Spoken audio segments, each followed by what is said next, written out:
सुप्रभात विद्यार्थियों। 9वीं कक्षा की क्षितिज पुस्तक के पाठ प्रेमचंद के फटे जूते। लेखक हरिशंकर परसाई का लिखा हुआ एक व्यंग्य लेख है। हरिशंकर परसाई का जन्म 1922 में मध्य प्रदेश के होशंगाबाद जिले के जमानी गांव में हुआ। नागपुर विश्वविद्यालय से एमए करने के बाद कुछ दिनों तक अध्यापन किया। सन 1947 से स्वतंत्र लेखन करने लगे। जबलपुर से वसुधा नामक पत्रिका निकाली और इस पत्रिका की हिंदी में काफ़ी प्रशंसा भी हुई। सन 1995 में उनका निधन हो गया। हिंदी के व्यंग्य लेखकों में इनका नाम जो है बड़े सम्मान से लिया जाता है।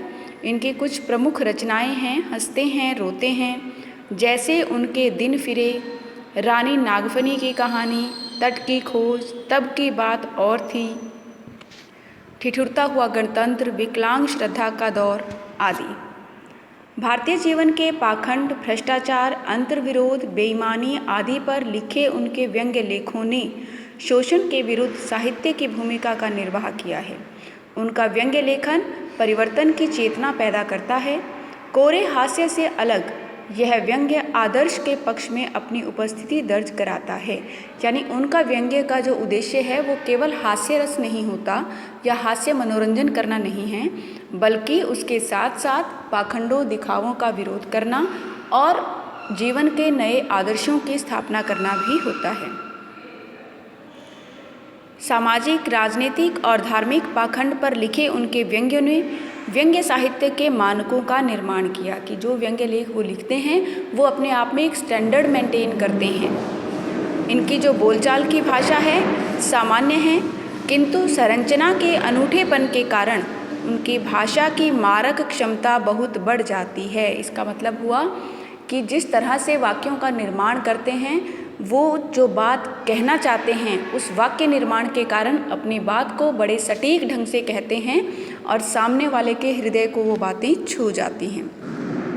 ये जो पाठ है इसमें प्रेमचंद जी के व्यक्तित्व की सादगी का वर्णन उन्होंने किया है और एक रचनाकार की अंतर्भेदी सामाजिक दृष्टि का विवेचन करते हुए आज के दिखावे की प्रवृत्ति पर व्यंग्य किया है। प्रेमचंद के फटे जूते। प्रेमचंद का एक चित्र मेरे सामने है। पत्नी के साथ फोटो खिंचा रहे हैं। सिर पर किसी मोटे कपड़े की टोपी, कुर्ता और धोती पहने हैं। कनपटी चिकनी है, गालों की हड्डियां उभर आई हैं, पर घनी मूछें चेहरे को हरा भरा बतलाती है। पाठ के शुरू में ही प्रेमचंद के किसी चित्र का वर्णन है जिसमें वो पत्नी के साथ बैठे दिख रहे हैं। मोटे कपड़े से टोपी पहन रखी है, धोती कुर्ता पहना है, उनकी जो कनपटी है, गाल के पास की जो जगह होती है वो चिपकी हुई है, गालों की हड्डियां उभरी हैं और चेहरे पर घनी मूछें हैं। पाँव में कैनवास के जूते हैं जिनके बंद बेतरतीब बंधे हैं। पाँव में जूते पहन रखे हैं और उनके जो फीते हैं वो बिना किसी तरीके से बांध रखे हैं। लापरवाही से उपयोग करने पर बंद के सिरों पर कि लोहे की पतरी निकल जाती है और छेदों में बंद डालने से परेशानी होती है। तब बंद कैसे भी कस लिए जाते हैं कि उनके जूते जो हैं वो खस्ता हाल हैं और उसमें फीते डालने में, तस्मे डालने में उन्हें परेशानी होती है, इसलिए उन्होंने बेतरतीब से उसे बांध लिया है। जो दाहिने पैर का जूता है वो ठीक है, लेकिन बाएं जूते में एक बड़ा सा छेद है और जिससे उनकी उंगली, पैर की उंगली बाहर निकल आई है। लेखक कहते हैं मेरी दृष्टि इस जूते पर अटक गई है। जो फटा जूता है उस पर ही लेखक की नज़र अटक गई है। वो सोचने लगते हैं कि अगर फ़ोटो खिंचाने की ये पोशाक है तो पहनने की कैसी होगी। कि इंसान फ़ोटो खिंचवाने के लिए अपनी सर्वश्रेष्ठ वेशभूषा में तैयार होता है, तो अगर ये फटे जूते, धोती कुर्ता ये प्रेमचंद की सबसे उत्तम पोशाक है तो फिर वो रोज़ाना कैसे कपड़े पहनते होंगे। लेकिन दूसरे ही पल लेखक अपने विचार बदल लेता है। नहीं, इस आदमी की अलग अलग पोशाकें नहीं होगी, इसमें पोशाकें बदलने का गुण नहीं है, यह जैसा है वैसा ही फ़ोटो में खिंच जाता है। मैं चेहरे की तरफ देखता हूँ, क्या तुम्हें मालूम है मेरे साहित्यिक पुरखे कि तुम्हारा जूता फट गया है और अंगुली बाहर दिख रही है। क्या तुम्हें इसका ज़रा भी एहसास है? क्या कोई लज्जा, संकोच या झेप नहीं है? क्या तुम्हें इतना भी समझ नहीं आया कि अगर धोती को थोड़ा सा नीचे खींच लेते तो उससे तुम्हारी ये उंगली जो है वो छुपाई जा सकती थी, लेकिन फिर भी तुम्हारे चेहरे पर बड़ी लापरवाही और विश्वास है। जब फोटोग्राफर ने रेडी प्लीज़ कहा होगा तब तुमने मुस्कुराने की कोशिश की होगी और दर्द के गहरे कुएं के तल में कहीं पड़ी मुस्कान को धीरे धीरे खींचकर ऊपर निकाल रहे होंगे कि इसी बीच क्लिक करके फोटोग्राफर ने थैंक यू कह दिया होगा। विचित्र है यह अधूरी मुस्कान, यह मुस्कान नहीं, इसमें उपहास है, व्यंग्य है। लेखक की दृष्टि जो है प्रेमचंद के फटे हुए जूते पर अटक जाती है और वो सोचने पर मजबूर हो जाता है कि यदि पोशाक इस फटी हुई ड्रेस में, इस फटी हुई वेशभूषा में वो फ़ोटो खिंचवा रहे हैं तो फिर नियमित रूप से कैसे कपड़े पहनते होंगे।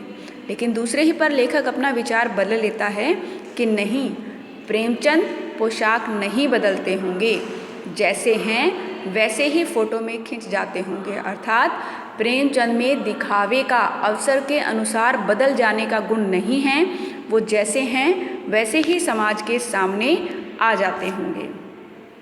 लेखक कहते हैं कि मैं प्रेमचंद के चेहरे की तरफ देखता हूँ तो उस पर एक मुस्कान नज़र आती है और मैं सोचता हूँ कि क्या इसे पता ही नहीं होगा कि इसका जूता फटा हुआ है, या फिर जूता फटा होने पर भी उन्हें कोई संकोच, कोई झिझक नहीं है। क्या उन्होंने इतना दिमाग भी नहीं लड़ाया होगा कि अगर थोड़ी सी नीचे धोती को खींच लेते तो इस फटे हुए जूते से बाहर निकलती उंगली को ढका जा सकता था। लेकिन वो इसी फटे हाली में बड़े विश्वास और बेपरवाही से जो है फ़ोटो खिंचवा लेते हैं। और जब लेखक ने रेडी प्लीज़ फ़ोटो के लिए तैयार होने को कहा होगा तो प्रेमचंद, क्योंकि अपने संघर्ष के दिनों में उन्होंने अपना आजीवन बहुत संघर्ष किया है, तो इस संघर्ष के कारण शायद उनके चेहरे पर खुलकर मुस्कान न आ पाई हो और धीरे धीरे मुस्कुराने की कोशिश ही कर रहे होंगे कि इसी दौरान जो है लेखक ने फोटोग्राफर ने जो है प्रेमचंद की फ़ोटो खींच दी होगी। लेकिन अब ये मुस्कान जो है लेखक को बड़ी विचित्र लग रही है। उसे लग रहा है कि शायद प्रेमचंद जी हमारा मजाक उड़ा रहे हैं। अब लेखक कहता है कि ये कैसा आदमी है कि खुद तो जूते फटे हुए पहने हैं लेकिन किसी और पर हंस रहा है।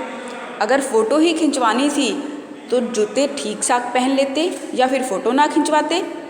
फ़ोटो ना खिंचवाने से क्या बिगड़ता तुम्हारा। लेकिन शायद उसकी पत्नी ने कहा होगा कि चलो एक फ़ोटो खिंचवा लेते हैं और तुमने भी अच्छा चलो भाई कहकर वो फ़ोटो खिंचवा ली होगी।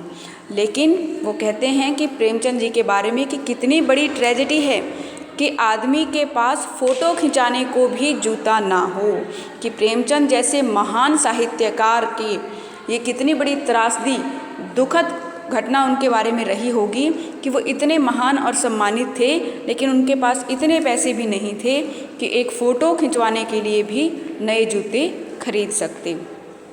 मैं तुम्हारी यह फ़ोटो देखते देखते तुम्हारे कलेश को अपने भीतर महसूस करके जैसे रो पड़ना चाहता हूँ।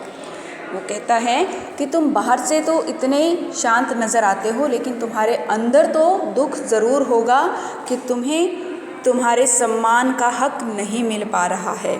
और इसी भावना को महसूस करके जो है मेरी आँखों में आंसू आ जाते हैं, लेकिन तुम्हारी आँखों का दर्द और ये व्यंग्य भरी मुस्कान मुझे रोने भी नहीं देती है। तुम फ़ोटो का महत्व नहीं समझते होते तो किसी से फ़ोटो खिंचाने के लिए जूते मांग लेते। लोग तो मांगे के कोट से वर दिखाई करते हैं और मांगे की मोटर से बारात निकालते हैं। फ़ोटो खिंचाने के लिए तो बीवी तक मांग ली जाती है, तुमसे जूते ही मांगते नहीं बने। तुम फ़ोटो का महत्व नहीं जानते। लोग तो इत्र चुपड़ कर फ़ोटो खिंचाते हैं जिससे फ़ोटो में खुशबू आ जाए। गंदे से गंदे आदमी की फ़ोटो भी खुशबू देती है। यहाँ दिखावे की प्रवृत्ति पर व्यंग्य कर रहे हैं हरिशंकर परसाई जी और प्रेमचंद के माध्यम से कहते हैं कि प्रेमचंद को शायद फ़ोटो का महत्व ही नहीं पता होगा, दिखावे का महत्व ही नहीं पता होगा।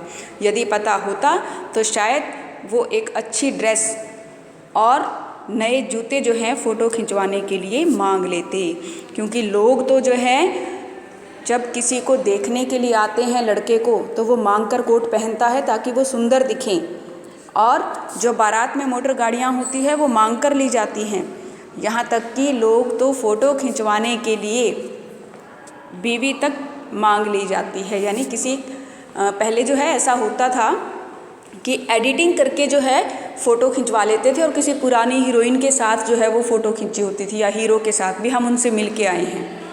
तो ये सब दिखावे की प्रवृत्ति थी, दिखावे के ऊपर ये व्यंग्य किया गया है। वो लेखक कहते हैं कि जब लोग इतना कुछ मांग लेते हैं तो तुम्हें तो सिर्फ जूते ही मांगने थे, तुम वो भी नहीं मांग पाए, शायद इसलिए क्योंकि तुम दिखावे के महत्व को नहीं समझ पाए हो। लोग फ़ोटो खिंचवाने के लिए भी सेंट लगाते हैं ताकि बुरे से बुरे व्यक्ति की भी छवि जो है वो अच्छी बनी रहे। लोग समाज में जो है अपने अवगुणों को छुपाते हैं, लेकिन तुमने ऐसा कभी प्रयास नहीं किया। तो आज के लिए इतना ही काफ़ी है। आप इस पाठ को इतना दोबारा से पढ़ें और इसके शब्दार्थ यदि हैं तो उन्हें लिखें।